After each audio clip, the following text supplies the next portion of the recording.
Hello! La fiancée d'Oleg, Svetlana, a une famille plutôt inhabituelle. Mais cette même famille s'avère être la seule possibilité de sauver la vie d'Oleg quand il a des ennuis et qu'il est endetté jusqu'au cou.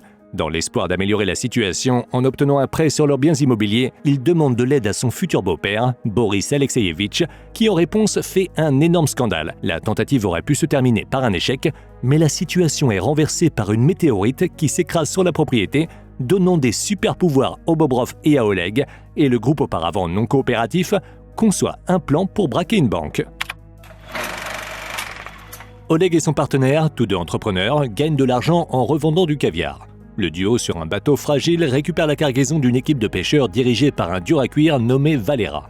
Espérant gagner de l'argent rapidement, Oleg, sans en informer le capitaine, persuade Valera de déposer une tonne de caviar sur le bateau au lieu des 600 kg convenus, dans l'espoir de le ramener à terre sans aucun problème. Alors qu'Oleg profite de la délicatesse en prévision de son futur profit, le capitaine remarque que le bateau n'arrive pas à supporter la cargaison et que l'eau se rapproche de plus en plus des bords du navire. Un instant plus tard, il devient clair que le bateau est en train de couler et Oleg et le capitaine arrivent au rivage les mains vides. Oleg doit payer pour le bateau coulé avec sa propre voiture et en retour, il obtient la vieille voiture minable du capitaine.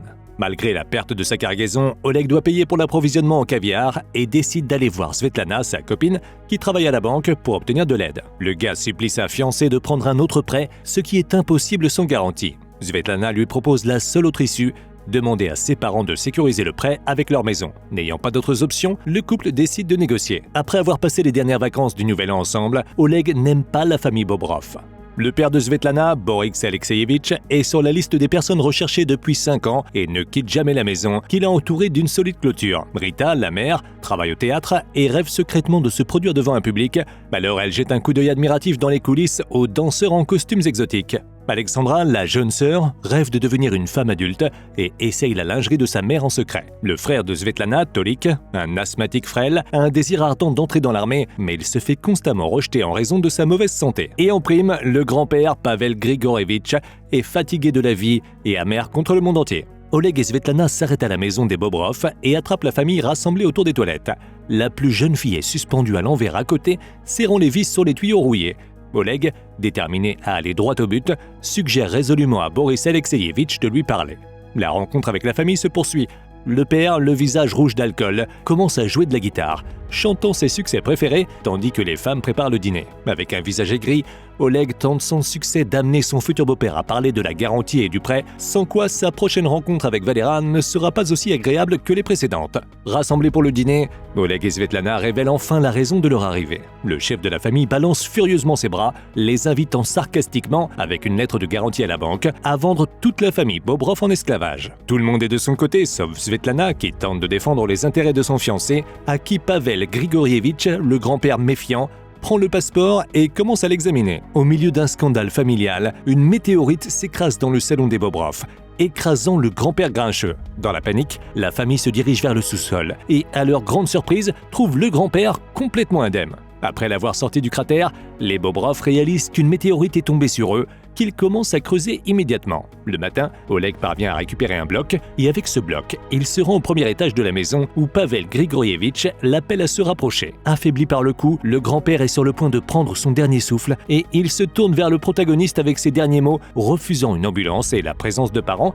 qui s'étaient couchés ce soir-là. Pavel Grigorievitch meurt devant Oleg, stupéfait, qui se précipite immédiatement dans la chambre de Svetlana pour annoncer la tragique nouvelle, mais la jeune fille ne se réveille toujours pas suite à la nuit passée à creuser dans le sous-sol. Épuisé, Oleg s'endort assis sur le bord du lit, mais il se fait tout de suite tirer de son sommeil par un Tolik inquiet. Dans le salon, Oleg voit la petite Alexandra plier des tuyaux métalliques avec facilité et, pour une raison quelconque, Rita descend les escaliers tout en s'accrochant désespérément à la balustrade. Il s'avère que la femme vole maintenant dans les airs comme un ballon. En essayant de la faire descendre par terre dans la panique, ceux qui sont rassemblés sont témoins de quelque chose d'encore pire. Les jambes de Rita descendent les escaliers par elles-mêmes et Pavel Grigorievitch se lève d'entre les morts. Après s'être calmé un peu, Oleg et les Bobrov essayent de comprendre ce qui s'est passé. Leur raisonnement les conduit à la réponse, l'impact de la météorite les a transformés.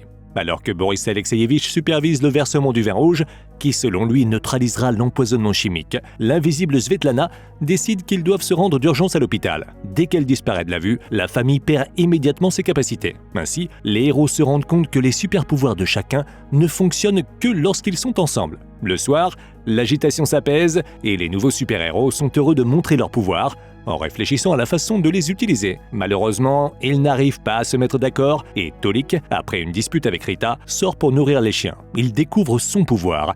Maintenant, le garçon peut comprendre le langage des créatures à quatre pattes. Seuls les pouvoirs d'Oleg et Boris Alexeïevitch restent inconnus.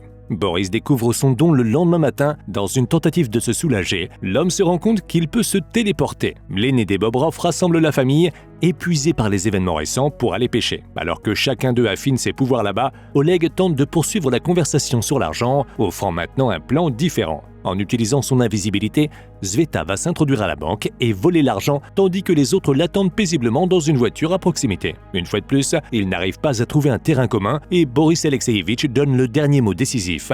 Il rejette catégoriquement la proposition de son gendre. En colère, Oleg prend sa fiancée et rentre chez lui, croyant qu'ils n'arriveront jamais à s'entendre. Mais deux voitures font irruption sur la route et il s'avère que les poursuivants sont Valera et ses amis bandits. L'ancien partenaire rappelle sa dette au protagoniste et il lui donne une semaine pour obtenir 1 200 000 roubles. La vie de l'homme qu'elle aime est en danger et Sveta finit par accepter l'affaire.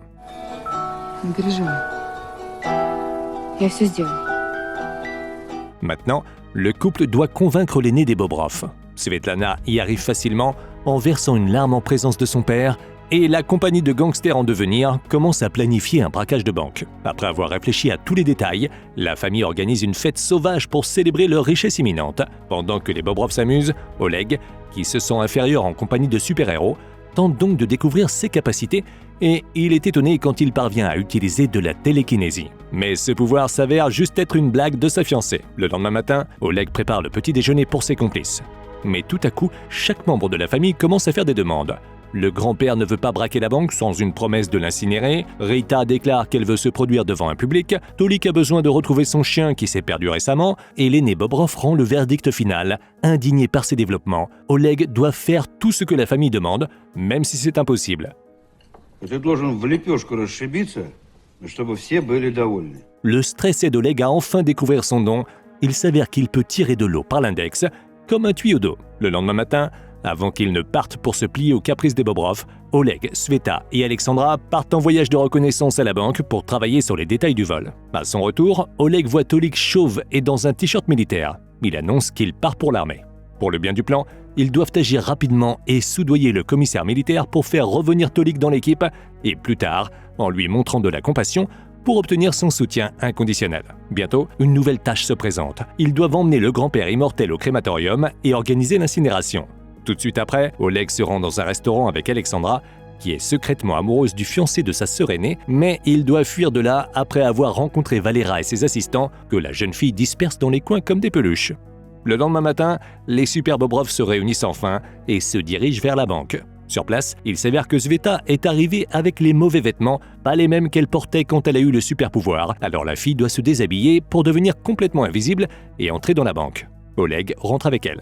Les Bobrov qui restent dans le parking ont trop chaud sous le soleil ardent, donc Boris décide de conduire à l'ombre. Tout se passe bien jusqu'à ce que les collectionneurs de la banque se présentent et que leur chemin est bloqué par la voiture de la super-famille. Bobrov Senior refuse de céder car l'équipe ne peut pas s'éloigner davantage pour garder ses pouvoirs actifs.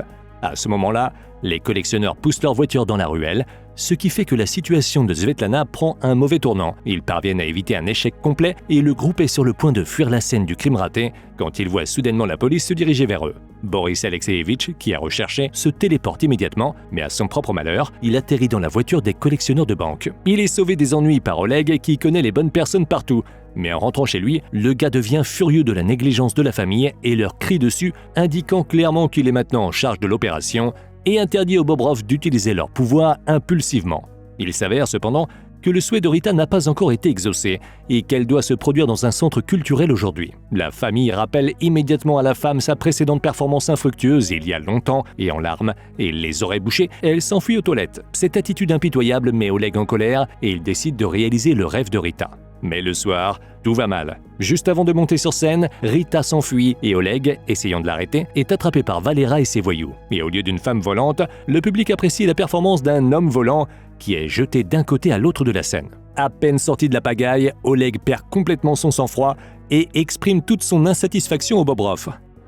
Стоят наглые, самодовольные, ленивые, тупые халявщики. Incapable de les tolérer plus longtemps, Oleg décide de s'en charger lui-même, juste pour être loin de cette famille. Cette vérité brutale fait réfléchir Boris Alexeyevitch. Après avoir ligoté Oleg, afin de préserver leur super pouvoir, il rassemble la famille pour le braquage. Les voleurs retournent à la banque la nuit et ils font une équipe parfaite. Après avoir sorti le coffre-fort avec l'argent, ils déplacent le butin dans le coffre de la voiture et fuient rapidement les lieux, évitant une poursuite policière au tout dernier moment. Les supercriminels arrivent au bord de la mer où ils se réjouissent sans retenir leurs émotions. Leur joie est interrompue par Pavel Grigorievitch, le vieil homme qui rêve d'aller au ciel et qui exige de tenir la promesse avant de demander à la famille de le laisser mourir, menaçant d'appeler la police et de rendre le groupe entier s'ils ne le font pas. Avec des sentiments mitigés, les Bobrov disent au revoir au vieil homme, mais plus ils s'éloignent du rivage, plus la tension silencieuse s'accumule dans la voiture. Finalement, pendant la division du butin, Sveta exhorte tout le monde à retourner l'argent à la banque et à reprendre leur grand-père. Seul Oleg, qui a combattu les Bobrov jusqu'au bout pour sauver sa vie et se débarrasser de sa dette, résiste à cette décision et à la demande de son ex-fiancé est expulsé de l'équipe avec l'argent. La première chose qu'Oleg fait est d'aller au port et de rembourser la dette à Valera, puis se couvrant en dollars, il achète un billet en classe d'affaires et attend à l'aéroport son vol pour la Thaïlande pour s'échapper vers le pays ensoleillé et oublier sa vie passée comme un mauvais rêve. En ajustant son pantalon avec un tas de billets qui sortent de dessous, Oleg voit un reportage sur des braqueurs de banque qui se présentent à la morgue pour racheter le corps d'un vieil homme mort pour 100 000 $.